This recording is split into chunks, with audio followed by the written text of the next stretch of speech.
The next questions are actually the reverse of what we've been doing. So we're not expanding these into multiple logarithms, we're condensing them into one logarithm. And we're going to be using the same rules, just in reverse. So I see this plus sign in between these two logarithms, and that means I want to use the product rule.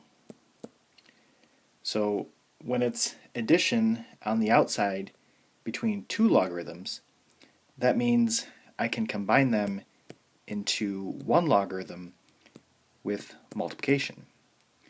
So my final answer will be ln of 3x.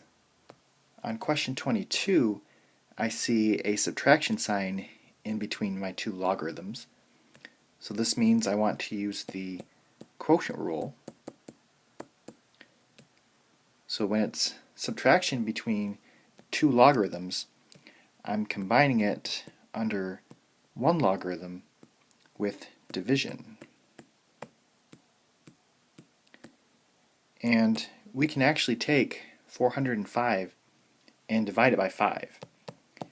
And that's going to be 81.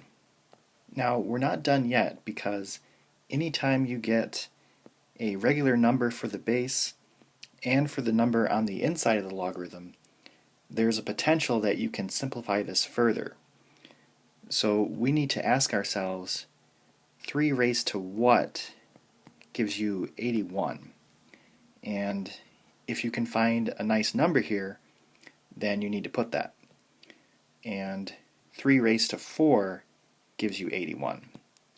So our final answer is going to be 4.